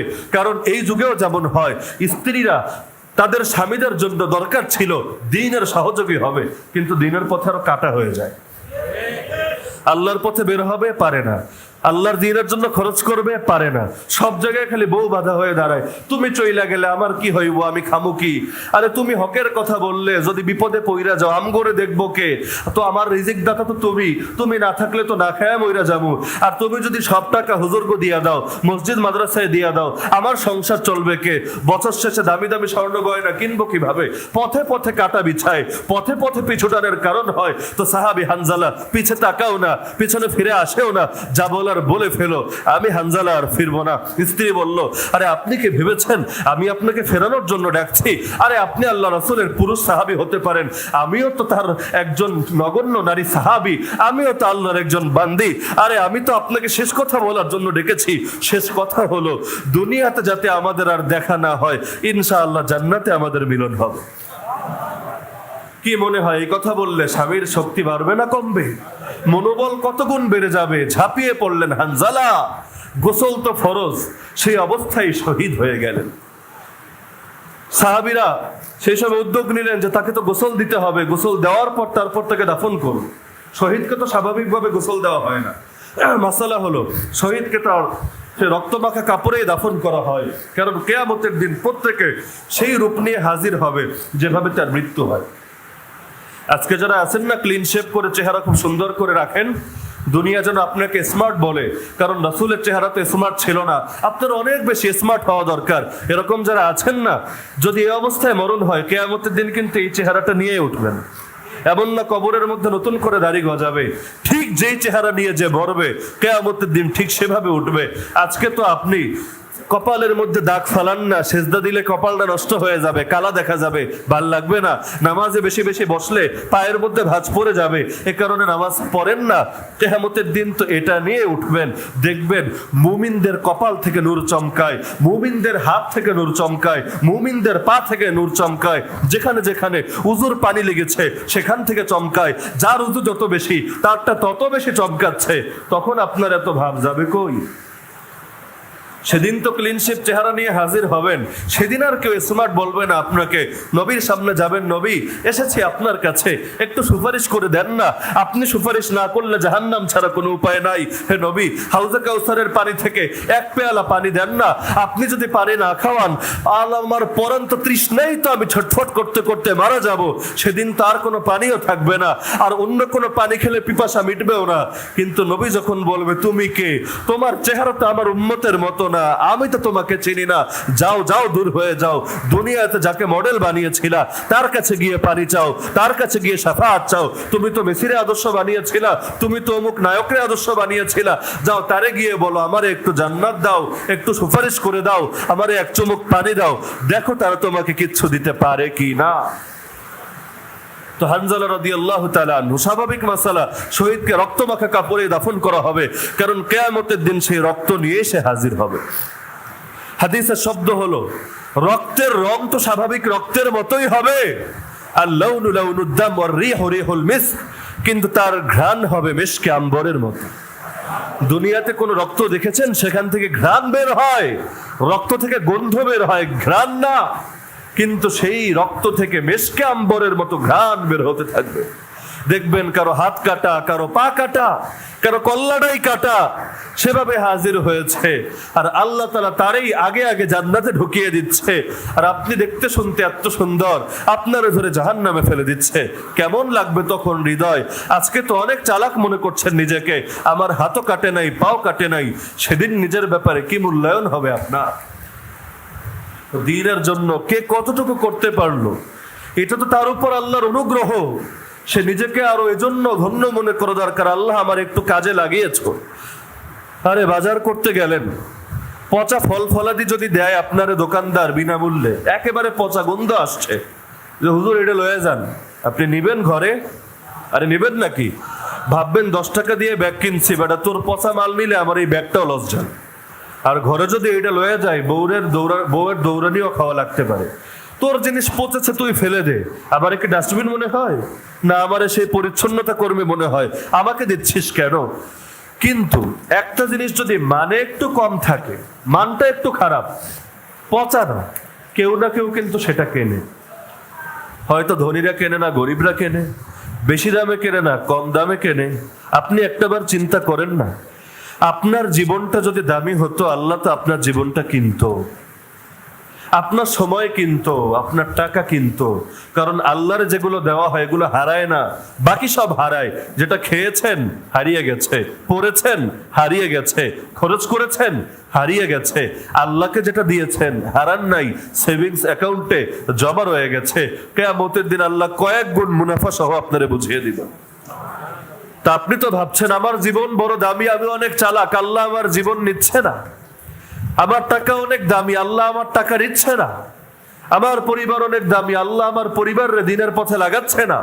কিন্তু আসলে আপনি একটাবার চিন্তা করছেন না, আপনি এত বেশি পচে গেছেন, আগে না হোক অন্তত পরে, বেশি দাম দিয়ে না হোক অন্তত কম দাম দিয়েও আল্লাহ আপনাকে কিনছেন না। এটা কি সৌভাগ্যের কথা না দুর্ভাগ্যের কথা? আমার টাকা দিনের পথে লাগে না, এটা আমার জন্য গৌরবের বিষয়। দ্বীনের জন্য আমারে কোরবানি দিতে হয় না গৌরবের বিষয়? সাহাবায়ে কেরাম জাহেলি সমাজে হক কথা বলতে গিয়ে মার খেয়েছেন, রাসূল পর্যন্ত রক্তাক্ত হয়েছেন, দাঁত পর্যন্ত শহীদ হয়ে গেছে, চাচারে 70 টুকরা করা হয়েছে, কলিজাটাও বের করে চিবিয়ে খেয়েছে।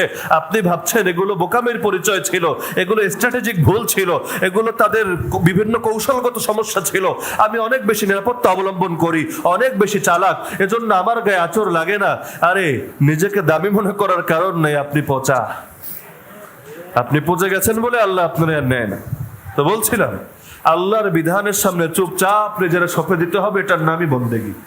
সেটা হজ হোক, যে আমার টাকা চলে যাবে। হাদিসে বলা হচ্ছে যার উপর হজ ফরজ হওয়ার পরও সে হজ করে না, সে মরে চাইলে ইহুদি হয়ে মরুক আর মরে চাইলে খ্রিস্টান হয়ে মরুক, ওর সাথে আমার কোনো সম্পর্ক নাই। রাসূল ইখতিয়ার দিয়ে দিচ্ছেন, তোর মতো উম্মতের কোনো দরকার নাই, মনে চাইলে ইহুদি হয়ে মরে যা আর মনে চাইলে খ্রিস্টান হয়ে মরে যা। নিজের মুসলমান বলে পরিচয় দিতে তো লজ্জা করে না? কোরবানি ফরজ হয়েছে, ওয়াজিব হয়েছে, দিবে না কোরবানি, ভাববে কোরবানি দিলে টাকা কমে যাবে। রাসূল বলেন সামর্থ্য থাকার পরও যে ব্যক্তি কোরবানি দিবে না, সেজন্য আমাদের ঈদগাহের ধারে কাছেও না আসে। ওর মুখটারেও আমরা দেখতে চাই না, কারণ ওর মুখ দেখলে আমি নবীর অন্তরে কষ্ট আসতে পারে, আর আমার অন্তরে কারো ব্যাপারে কষ্ট আসলে ধ্বংস হয়ে যায়। আল্লাহ তাআলা কোরআনেই বলছেন ফাসাল্লি লিরাব্বিকা ওয়ানহার, হে নবী রবের জন্য নামাজ পড়েন, রবের জন্য কোরবানি করেন। কেন? আপনার কোরবানির পশুর রক্ত আর গোশত কোনো কিছু আল্লাহর কাছে যাবে না, আল্লাহ এগুলো খাবেও না, ভোগও করবে না, কিচ্ছুই না। আপনার ইবাদতের দ্বারা আল্লাহর লাভ ক্ষতি কিচ্ছুই হবে না, কিন্তু আল্লাহ দেখতে চান নিজেকে কতটুকু প্রস্তুত করলেন তার জন্য, তাকে কত বেশি প্রাধান্য দিতে পারেন অন্য সব কিছুর উপর। অনেকে প্রশ্ন করে হুজুর আমার বউয়ের 7.5 ভরি স্বর্ণ আছে, নগদ ক্যাশ টাকা নাই, তারেও কোরবানি দিতে হবে? হ্যাঁ দিতে হবে। কেমনে দিবে? ক্যাশ টাকা তো নাই। আরে কেমনে দিবে এটা তো আপনার বিষয়, আপনি কি ঋণ করে দিবেন না স্বর্ণ বেচে দিবেন না কেমনে দিবেন? ফরজ হয়েছে, ওয়াজিব হয়েছে, এটা বলা হুজুরের দায়িত্ব। কেমনে দিবেন, কোন খাত থেকে দিবেন, এটা বলা তো আমাদের দায়িত্ব না। কিন্তু এটাকে ভারী মনে করে, আরে এরকম একটা চাপ, এখন নগদ ক্যাশ তো নাই, তাহলে থাক, এটা দেওয়ার দরকার নাই। এভাবে মনে হয় আমরা ভালো থাকবো, কিন্তু চিন্তা করছে না তার মুখ এমন একটা মুখে পরিণত হচ্ছে, এই মুখটাও নবী দেখতে চান না। আমাদের সমাজে অনেক ভুল আছে, অনেক ভুল। এক ভুল হলো সবাই মনে করে এক পরিবারে একজন কোরবানি দিলেই ব্যাস। অনেক পরিবার এমন আছে জামাইয়ের উপরেও কোরবানি ওয়াজিব, বউয়ের উপরও কোরবানি ওয়াজিব, বাচ্চার উপরও আলাদা করে ওয়াজিব। কিন্তু বাপে শুধু কোরবানি দিয়ে দেয় এক নামে, ব্যাস শেষ। কিন্তু বউয়েরটা হিসাব করে না, বউয়ের স্বর্ণ কতটুকু আছে, অলংকার কতটুকু আছে, অতিরিক্ত জিনিস কতটুকু আছে, অতিরিক্ত বাড়ি, অতিরিক্ত জমি, অতিরিক্ত গাড়ি কি আছে তার, মৌলিক প্রয়োজনের বাইরে সবই তো কাউন্ট হবে কোরবানির নেশাবের মধ্যে। ঈদের 3 দিনের যে কোনো একদিন যদি নেশাব পরিমাণ সম্পদ থাকে, আর এই যুগে নেশাব তো লাখ লাখ টাকা না ভাই, 52.5 ভরি রূপার সমমূল্য। 52.5 ভরি রূপা, 1 ভরি রূপা যদি উদাহরণের স্বার্থে 1000 করে ধরি, 52.5 ভরি রূপার দাম আসে কত? 52,500 টাকা। এই যুগে 52,500 টাকা নাইকা। তো জামাইরও আছে, বউরও আছে। কোরবানি তো 2টা ওয়াজিব ছিল, জামাইয়ের উপর আলাদা ওয়াজিব, বউর উপর আলাদা ওয়াজিব। দিলেন একটা, এখন কে জান্নাতি হবেন আর কে জাহান্নাম? হজ 2 জনের উপর ফরজ, করলেন একজনে, কে এখন ইহুদি হয়ে মরবেন আর কে মুসলিম হয়ে মরবেন? এ কারণে পুঙ্খানুপুঙ্খ হিসাব বের করা দরকার, ধারণা দিয়ে কাজ নেওয়া যাবে না। তো বলছিলাম এই যে কোরবানি আসছে, অন্তরের মধ্যে কোনো প্রকার সংশয় না রেখে এটা করে দিতে হবে, ইবাদত হিসাবে করতে হবে। যার কারণে মাসালা কি ভাই, কেউ যদি গোশত খাওয়ার নিয়তে কোরবানি দেয় তার কোরবানি হবে না। এমনকি 7 শরিক মিলে যদি কোরবানি করে, এক শরিকের মনে থাকে গোশত তো এমনিও কেনা লাগে অমনিও কেনা লাগে, বাজার থেকে কিনলে দেখা যায় দাম আরো বেশি পড়ে যায়, একবারে কিনি, বাচ্চা কাচ্চারাও তো খেতে মনে চাইবো, ঈদের দিন সবাই খাবে, না খেলে কেমন হয়? তো এই বছর যদিও টাকা পয়সা একটু শর্ট আছে, দিয়া ফেলাই। এই যে গোশত খাওয়ার নিয়াতে দিলেন, গোশত তো খেলেন, কিন্তু এটা কোরবানি হয় নাই। কোরবানি দিতে হবে একজনের সন্তুষ্টি হাসিল করার জন্য, একজনের নামে। তিনি কে? আল্লাহর নামের সঙ্গে কারো নাম মিলিয়ে কোরবানি দিলেও সেটা শিরিক হয়ে যাবে, আপনি ইসলাম থেকেই বের হয়ে যাবেন। বিসমিল্লাহ আল্লাহু আকবার বলে কোরবানি দিতে হয় না? আপনি বলেন বিসমিল্লাহি ওয়া বিসমি মুহাম্মদ আল্লাহু আকবার, আল্লাহর নামে আর মুহাম্মদুর রাসূলুল্লাহর নামে, মুশরিক হয়ে যাবেন। পীরের নামে কোরবানি দিলেন, মুশরিক হয়ে যাবেন। হুজুরের নাম বলে কোরবানি দিলেন, মুশরিক হয়ে যাবেন। এক হলো মানে কার পক্ষ থেকে কোরবানি দেওয়া, ওই নাম, এটা ভিন্ন। আর এক হলো বিসমিল্লাহ মানে আল্লাহর নামে কোরবানি দেওয়া, এটা ভিন্ন। কোরবানি দিতে হয় এক আল্লাহর নামেই, তার নামের সঙ্গে অন্য কারো নাম উচ্চারণ করলে সেই পশু খাওয়াই যায় না, হারাম হয়ে যায়। আবার ইচ্ছাকৃত ভাবে আল্লাহর নাম না বললেও সেই পশু হারাম হয়ে যায়। কোরবানি দিলেন ইচ্ছাকৃত ভাবে, ভুলে হয়ে গেলে মাফ। ইচ্ছাকৃত ভাবে আল্লাহর নাম না বলে আপনি এমনি জবাই করে দিলেন, এই পশু খাওয়াই জায়েজ নাই। বাজার থেকে যারা মুরগি কিনে খান, অথবা হোটেলে গিয়ে কাবাব খান, অথবা আপনারা চিকেন খান, একটু কি খেয়াল করেন বিষয়টা? হোটেলওয়ালা কটুক দিনদার, একটু খোঁজ নিয়ে নিলে ভালো, না হলে যা খাচ্ছেন হারাম হবে। যে জবাই দিয়েছে যদি ভুলে কোনোদিন ছেড়ে দেয়, যে নিয়মিত বলে, একদিন ভুলক্রমে ছেড়ে দিয়েছে সেটা মাফ, কিন্তু ইচ্ছা করেই বলে না। কারণ বাজারে মুরগি জবাই দেয় সে মনে করেন 500, হোটেলে সাপ্লাই দিতে হবে, ঝামেলা মনে করে। এতবার বলবো তাইলে একবার বইলে নেই, শুরুর একটাই বলে, পরের গুলোয় বললো না, এই পশু তো খাওয়া জায়েজ হবে। আর বিশ্বের বিভিন্ন দেশে, উন্নত বিশ্বে তো অনেক জায়গায় মেশিন দিয়ে কোরবানি দেয়, গরুরেও মেশিনে ঢুকাইয়া দেয়, মুরগিরও মেশিনে ঢুকাইয়া দেয়।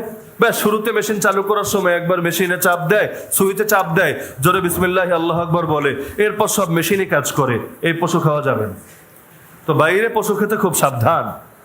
একইভাবে যাদের ইনকাম হারাম, ওদের সঙ্গেও যদি কোরবানি দেন, পুরো ইনকাম হারাম। এক হলো 2-4 টাকা হারাম যোগ হয়েছে কিন্তু ম্যাক্সিমাম হালাল, সেটা ভিন্ন কথা। কিন্তু কারো পুরো ইনকাম বা একেবারে অধিকাংশ ইনকাম হারাম, এর সঙ্গে মিলে যদি কোরবানি দেন, আপনারটাও শেষ। তো যার কারণে যাদের ইনকাম সন্দেহযুক্ত, বিভিন্ন চাকরি বাকরি করে, কি চাকরি করে নাম বললাম না, আপনারাও জানেন যে কাদের চাকরির আর কাদের ইনকামের কি অবস্থা। ওই সব 2 নম্বরে চাকরি বাকরি যারা, কোরবানি আর হবে না। আপনি তো ভাবলেন কোরবানি দিয়ে উল্টায় ফেললাম, কিয়ামতের দিন দেখবেন গুনাহের পাল্লা একটা গুনাহ অ্যাড হয়ে গেছে, তুই 2022 সালে কোরবানি দেশ নাই। এই কারণে কোরবানির মাসালার ব্যাপারেও সচেতন থাকতে হবে, হজের ব্যাপারেও সচেতন থাকতে হবে। আর আল্লাহর দ্বীনের প্রতিটা বিধানের ব্যাপারে অন্তরের মধ্যে মহব্বত রাখতে হবে। মহব্বত নিয়ে কাজ করবেন, অল্প কাজ করে অনেক বেশি এগিয়ে যাবেন। নামাজ পড়বেন, নামাজের উপর মহব্বত নিয়ে। দাওয়াত দিবেন, দাওয়াতের উপর মহব্বত নিয়ে। আল্লাহর জন্য কোরবানি করবেন, এটার প্রতি মহব্বত নিয়ে। যার কারণে ইসলামের সাধারণ নির্দেশনা হলো, আপনি পশুরে কোরবানির দিন এনেই জবাব দিবেন, এটা বেশি একটা সুন্দর না। অন্তরে আগে মহব্বত পয়দা করুন। পারলে কিনে আনেন, কয়দিন নিজে পালেন, একটা মহব্বত তৈরি করেন, নিজের হাতে তারে খাওয়ান। কোরবানির দিন যখন জবাই দিবেন, চোখ থেকে পানি চলে আসতে পারে আপনার। প্রথম আলো রিপোর্ট করে দিতে পারে, বাংলা ট্রিবিউনে ছবি ছেপে দিতে পারে। প্রতি বছর এই ছবিগুলো খুব আগ্রহ করে ছাপে। সারা বছর গরু বিক্রি হয়, তখন ছবি ছাপে না, সেই সময় ছাপে। গরু বিক্রেতার চোখ থেকেও পানি পড়ে, গরুর চোখ থেকেও পানি পড়ে। আহ, কত দুঃখ, পশুপ্রেম উপচে পড়ছে। আরে এই চোখ থেকে পানি পড়ার পরও তুমি যে কোরবানি দিলে, এটাই না ইবাদত? গায়েও লাগে না, দুঃখও লাগে না, কোটি টাকার মালিক, 10,000 টাকা কোন দিক দিয়ে গেল এটার কিচ্ছু মনেও হয় না। এভাবে করলো, ওইটা আবার কোন কিসিমের ইবাদত? ইবাদত তো সেটা যেটা অন্তরের উপর চাপ ফেলে। আরে বলে না যে কোরবানি দিয়ে অন্তরের পশুত্তরেও কোরবানি দিতে হবে। অন্তরে চাপ না পড়লে কোরবানি হবে কিভাবে? আর অন্তরের পশুত্তরে কোরবানি দিলেই তো তখন মুসলমান, প্রকৃত মুসলমান হবে। তখন আর সে 1000 বছরের সংস্কৃতির নামে সেই ধুতুম পেঁচার পূজা করবে না, আর সেই আজে বাজে কাজ করবে না। 31st নাইট আসলে উলঙ্গপনায় মাতবে না, কারণ সে নিজের অন্তরের পশুত্বকে কোরবানি দিয়েছে। এখন আর নারীর পেছনেও দৌড়াবে না, মাদকের পেছনেও দৌড়াবে না, যুবকের যৌবনের চাহিদা পূরণ করতেও হারাম পন্থা অবলম্বন করবে না। না সুদে জড়াবে, না ঘুষ খাবে, না জুলুম করবে, না দুর্নীতি করবে, না আলিমুলামার সঙ্গে বেয়াদবি করবে, না আল্লাহর দিন নিয়ে কোনো উল্টা বাড়াবাড়ি করবে। এগুলো করবে না তখন যখন পশুত্বকে কোরবানি দিতে পেরেছে। আজকাল তো পশুত্বেরও ভিন্ন ব্যাখ্যা হয়। তো মহব্বত কায়েম করে নেবেন পশুটার সাথে, পারবেন না ইনশাআল্লাহ? সবচাইতে ভালো একাকী কোরবানি দেওয়া, এটা উত্তম। শরীকে দেওয়া সেটার তুলনায় অনুত্তম। কারণ শরীকে দিলে সন্দেহ কিন্তু থেকেই যায়, কার মনে কে নিয়ত আপনি কেমনে বুঝবেন? কার ইনকামে আবার ভেজাল টেজাল আছে, অনেক সময় আপনার হয়তো জানা নাও থাকতে পারে। কিন্তু একা একা দিলে কিন্তু এই ভেজালগুলো নাই। এ কারণে মাসালা এটাই, শরীকে গরু কোরবানি দেওয়ার চাইতে একাকে ছাগল কোরবানি দেওয়া উত্তম। তো সুতরাং চেষ্টা করবেন এটা একাকি দেওয়া। আর যদি শরীকে দিতে হয়, দিনদার শরীক খুঁজে বের করবেন, তাকওয়াবান শরীক খুঁজে বের করবেন, যার তার সঙ্গে মিশতে যাবেন না, বরং যার ব্যাপারে আপনার এই আস্থা আছে এই মানুষটা আল্লাহওয়ালা, তার অন্তরে আল্লাহর ভয় আছে, টাকা পয়সাও তার হালাল আছে, 2 নাম্বারিও করে না, মনে 2 নাম্বার নিয়ত নাই, তার সঙ্গে মিলে পশুর প্রতি মহব্বত রেখে নিজের হাতে জবাই দিবেন, হুজুরে দিয়ে জবাই দেওয়াবেন না। জবাই দিতে কি লাগে? খালি বিসমিল্লাহ আল্লাহ আকবর বলা লাগে। এই দোয়া কে পারেন না? আরে ভাই, বিসমিল্লাহ আল্লাহ আকবর না পড়লে নামাজ পড়েন কেমন? নামাজ যেহেতু সবাই পড়তে আসলেন এখানে, তার মানে বিসমিল্লাহ আল্লাহ আকবর এই এক বাক্য সবাই পারেন কিনা? এর আগে যে বিশাল লম্বা লম্বা দোয়া আছে এগুলো পড়া মোটেও জরুরি বিষয় না, পড়লে পড়লেন না পড়লে নাই, জরুরি না, জরুরি এতটুকুই বিসমিল্লাহি, আরে বলো না সবাই বিসমিল্লাহি বিসমিল্লাহি। এই তো আলহামদুলিল্লাহ সবাই পারছেন। নিজে বলবেন, গরুর গলায় ছুরি চালিয়ে দিবেন, ব্যাস শেষ। ছুরি চালাতে আর কি লাগে? গরু জবাই করতে ভয়ের কিছু নাই, খালি আগে কসাই থেকে বুঝে নেবেন, হাতটারে সাবধানে রাখবেন, হাতটা যাতে আবার জবাই না হয়ে যায়। 1 বছর একবার করবেন, দেখবেন জীবনের তরে ভয় বের হয়ে গেছে। নিজের পশু নিজে কোরবানি করা উত্তম, কারণ এতেই না অন্তরের পশুত্বের উপর চাপ পড়ে বেশি। আর এক হুজুর এসে করে দিল, এটা তো ওনার উপরে চাপ পড়লে পড়বে, আপনার তো এখানে চাপ নেই, অন্তরের উপর প্রেসার দিতে হবে। পারবেন না সবাই নিজে কোরবানি করতে? কোন হুজুর থাকলে মনে কষ্ট রাখেন না যে হুজুর আপনি আবার এই জায়গায় হাত দিলেন কি জন্য, কারণ যেটা মাসালা সেটা আমাদের বলতে হবে। এটা যদি আমার নিজেরও লস হয় কোনো পরোয়া নাই। আমার কেউ যদি বলে হুজুর জবাই করে দেন, আমি বললাম আমি সাধারণত এটা বলি, কেন করবো? আপনারটা আপনি করেন, আমি হুজুর হয়ে কেন আপনাকে উত্তম থেকে অধম বানাবো? হুজুরদের তো হওয়া দরকার কল্যাণকামী, মানবতার জন্য নিবেদিত। তারা অন্যের জন্য আর কল্যাণ চাইবে, নিজের পকেট ভরার জন্য অন্যরে কেন বিপদে ঠেলে দিবে, সমাজে কেন ভুল প্রচার করবে তারা। একইভাবে পশুর চামড়া যেটা আছে, এই চামড়া কিন্তু খাওয়াও যায়, জানেন না? পশুর কয়েকটা জিনিস হারাম, এর মধ্যে চামড়া আছে নাকি? এখন অনেক জায়গায় চামড়া খায়, দাম কমায় দিছে, বেটা দাম আমারে কম দিবি, যা তোর কাছে বেচবই না, নিজে চামড়া খেয়ে ফেলে।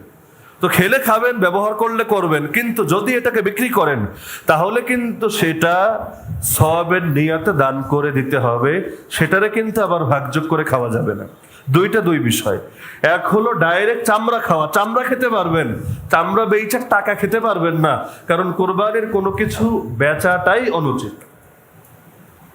আর অনেক মাদ্রাসায় তো আজকাল চামড়া সংগ্রহ করা হয়, কোনো মাদ্রাসায় পৌঁছে দিতে পারেন।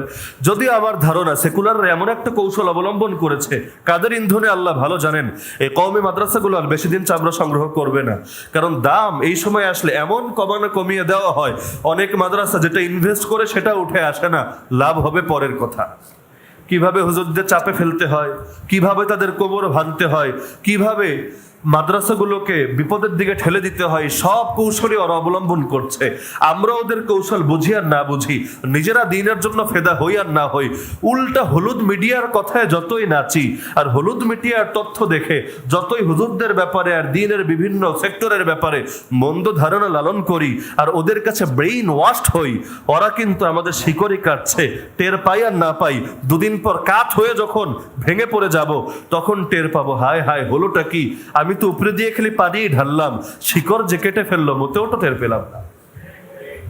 তো পারবেন না সবাই ইনশাআল্লাহ? কোরবানি সংক্রান্ত মৌলিক মাসালা মাসাইল নিয়ে আমরা আগামী সপ্তাহে বিস্তারিত আলোচনা করব। এই সপ্তাহে কয়েকটা বিষয় বললাম, সবশেষে একটা ফিনিশিং দিয়ে এই কয়েকটা অনুরোধ রেখে যাচ্ছি। আজ জিলহজের 1 তারিখ, যারা আজও রোজা রেখেছেন আলহামদুলিল্লাহ, যারা আজকে রাখেন নাই আগামী 8 দিন নিয়ত করেন যে রোজা রাখবো ইনশাআল্লাহ। এর মধ্যে আরাফার রোজাও পড়ে যাবে, যে 1 রোজা রাখলে 1 বছরের গুনাহ আল্লাহ মাফ করে দিবে। যেই সেই ব্যাপার না, 1 বছরের গুণে 1 দিনের রোজায় মাফ হলে যেই সেই ব্যাপার না, তার মানে ওই সময় আপনার মরণ হলে গুনাহ মুক্ত অবস্থায় আপনি মরছেন। আর সাথে তওবা করে দিবেন, তাহলে কবিরা গুনাহগুলো মাফ হবে। সাধারণত এগুলোর দ্বারা সগীরা গুনাহ মাফ হয়, আর সঙ্গে যদি একটু তওবা করে নিতে পারেন, তওবা করতে কি লাগে? আগে যা করেছেন কুকর্ম, এটার ব্যাপারে অনুতপ্ত হবেন, আগামীতে করবেন না প্রতিজ্ঞা করবেন, ব্যাস সেটাই তওবা। পারবেন না সবাই ইনশাআল্লাহ? আর প্রতিটা রাত্রে অল্প হোক আর বেশি একটু ইবাদত বন্দেগী করার চেষ্টা করবেন। এই কয়টা দিন ইবাদত করলে খুব বেশি ক্ষতি হবে না আপনাদের। অল্প হলেও চেষ্টা করবেন যে যদি শেষ রাত্রে জাগতে না পারি, ঘুমানোর আগে বা এশার নামাজের পর 2 রাকাত 4 রাকাত যা পারি একটু নামাজ আদায় করব, কিছুক্ষণ তেলাওয়াত করব, অল্প জিকির আজকার করব। পারবেন না সবাই ইনশাআল্লাহ? আর এশা আর ফজর জামাতে পড়বেন, পুরো রাত ইবাদতের সওয়াব এমনি পেয়ে যাবেন ইনশাআল্লাহ। আর কোরবানির পশুটা একটু আগে আগে কিনবেন, নিজেই মহব্বত লালন করবেন, নিজের হাতেই জবাই করবেন, এবং ওরা যত বেশি কোরবানি নিয়ে সমাজে অ্যালার্জি উপস্থাপন করতে থাকবে, আপনারা তত বেশি আদর্শগুলোকে সাহসের সঙ্গে প্রচার করতে থাকবেন, এতে ডাবল নেকি পাবেন। এক হলো ইবাদতের নেকি, আর এক হলো ইসলামের দুশমনদের অন্তরে আঘাত দেওয়ার নেকি। কোরআনুল কারীমে সূরা তাওবায় আল্লাহ জানিয়েছেন, মুসলমান এমন যত পদক্ষেপ গ্রহণ করে যার কারণে ইসলামের দুশমনদের অন্তরে আঘাত লাগে, ওদের কলিজায় আগুন জ্বলে, এগুলোর কারণেও মুসলমানের আমল নামে আলাদা আমল লেখা হয়। পারবেন না ইনশাআল্লাহ? আর সবাই বেশি থেকে বেশি দোয়া করবেন। এটা সকলের প্রতি আমি মনে করি দ্বীনের পক্ষ থেকে একটা আমানত। এক ঈদ গেল কিছুদিন আগে, আর এক ঈদ আসছে। এখনো বাংলাদেশের যে সমস্ত আলেম ওলামা কারাগারে বন্দী আছেন, মিথ্যা এবং হয়রানিমূলক অথবা রাজনৈতিক উদ্দেশ্য প্রণোদিত মামলার শিকার হয়ে তাদের জন্য দোয়া করা। একইভাবে পৃথিবীর যেই সমস্ত প্রান্তে যত মাজলুম মুসলমান আছে, যারা একসময় হয়তো নিজেরাও কোরবানি দিত, আর এখন কাফেরদের হাতে সকাল বিকাল তাদের নিজেদেরকেই কোরবান হতে হচ্ছে, তাদের নারীরা ওদের হাতে ধর্ষিত হচ্ছে, ছোট ছোট বাচ্চারাও তাদের জুলুমের হাত থেকে রক্ষা পাচ্ছে না, তাদের জন্য দোয়া করার দরকার তো ছিল, তাদের পাশে দাঁড়ানোর দরকার তো ছিল, তাদেরকে ঈদের আনন্দে শরীক করার। সেটা পারেন আর না পারেন, দোয়াটা তো পারবেন ইনশাআল্লাহ, যে হে আল্লাহ আমাদেরকে এমন সোনালী সুদিন দেখার তৌফিক দান করো, গোটা মুসলিম উম্মাহ আমরা তো এক পরিবারের মতো, এক দেহের মতো, সবাই মিলে যেন আমরা ঈদের আনন্দ উপভোগ করতে পারি। সারা দুনিয়ায় মুসলমানদের হালত তো ভালো না। আমরা 20 কোটি মনে করেন ঈদের আনন্দ উপভোগ করলাম, আরো 40 কোটি তারা ঈদের দিন নামাজটাই আদায় করতে পারলো না, ঈদগাহে এই ভয়ে আসতে পারলো না, না জানি এখানে বোম্বিং শুরু হয়ে যায়। এইটা আমাদের উপর হক যে আমরা তাদেরকে এই দিনে ভুলবো না। পারবেন না সবাই ইনশাআল্লাহ? আর কোরবানির গোশত শুধু নিজেরা একারাই খাবেন না, আত্মীয়দেরকেও দিবেন, গরিবদেরকেও দিবেন। প্রফেশনাল গরিবদেরকে দেওয়ার দরকার নাই। অনেক ভিক্ষুক এমন আছে, এগুলো ভিক্ষুক না, এগুলোর টাকা এমন আছে যার উপরই কোরবানি ওয়াজিব। এ কারণে বাস্তবেই যারা গরিব, প্রতিবেশী হলে ভালো হয়, আত্মীয় হলে আরো ভালো হয়, তাদেরকে শরীক করবেন। কোরবানির গোশত এই ফ্রিজ এসে আমাদের আখলাককে নষ্ট করে দিয়েছে। এখন জমায়া জমায় অনেকে 1 বছর পর্যন্ত খায়, অনেকে 6 মাস খায়, অনেকে 1 মাস খায়। এটা আসলে উত্তম না বা উচিত না। উচিত হলো আপনি নিজের কাছে সর্বোচ্চ 1/3 পরিমাণ রাখেন। যদি অল্প রেখে বাকিটা দিয়ে দেন আরো ভালো। আপনি নিজে খাওয়ার জন্য রাখেন, বাকিটাতে মুসলমানদেরকে শরীক করে নেন, এতেই আপনার মর্যাদা বাড়বে। আল্লাহ তাআলা আমাদের সবাইকে এই বিষয়গুলো সঠিকভাবে বোঝার তৌফিক দান করুন। ওয়া মা আলাইনা ইল্লাল বালাগুল।